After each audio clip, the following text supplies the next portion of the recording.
Can I just say I love these bikes? Old style hot rod gauges.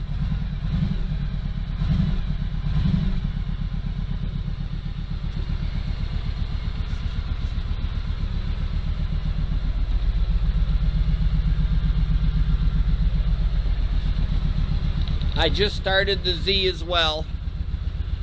Fired right up nice and quick, just like I just rode it yesterday.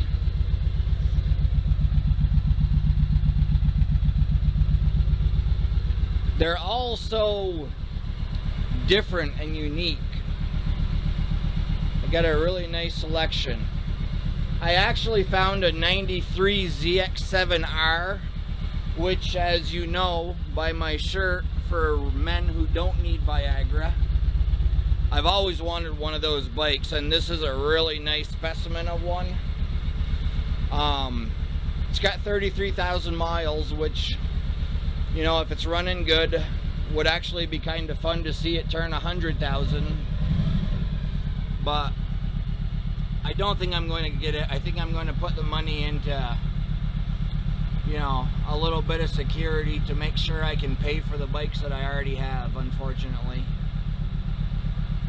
And when could I really find the time? And it's not, although it is somewhat different from the bikes that I have, it's not enough to where I can really justify it.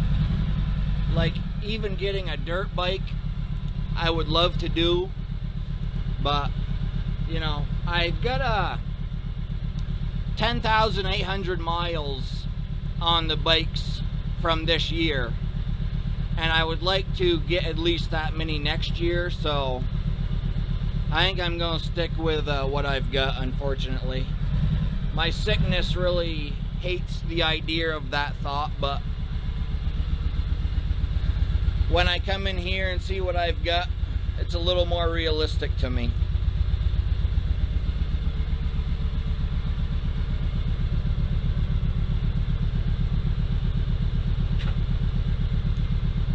Goes in gear nice. There's the rear wheel spinning.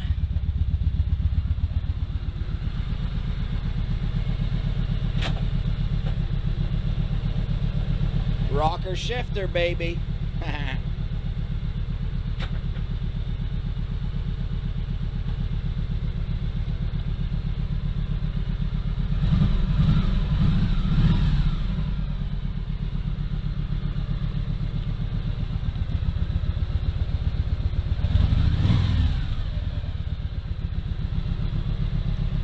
Just the way it was intended.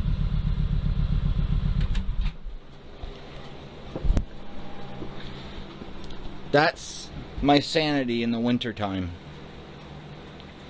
So beautiful.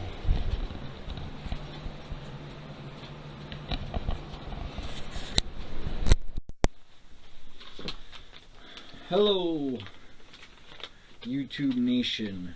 This is a water, or actually a liquid filled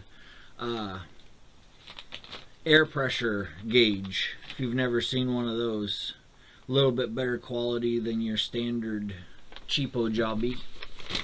And you know that a couple pounds of pressure in a tire can make a big difference.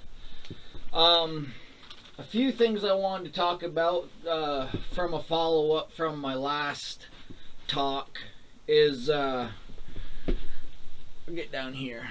No, if I get down here, it's too low.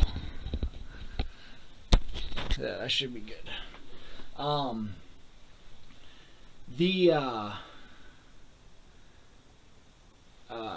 Moto racism. I was watching a guy today, and a few years back he was like, I'm never getting a supermoto. Like a year later he had a supermoto, and then he actually got into a big debate about leader bikes and, you know, what a waste they are and how you can't handle them. Well, about 2 years later, he of course had himself a leader bike. Now this is what the youngsters are going to find in all aspects of their life, is the things they hold true to themselves is going to change. as you get older. And it's not a bad thing, but you know, that's just one of those little I guess you could go along with the moto racism, because you know he was hating on, you know, certain kinds of bikes. You know, it doesn't have to be brands or style. Well, I guess it is a style. But anyways, there's that. And also, guys talk about, you know, the damage with fork seals and things like that.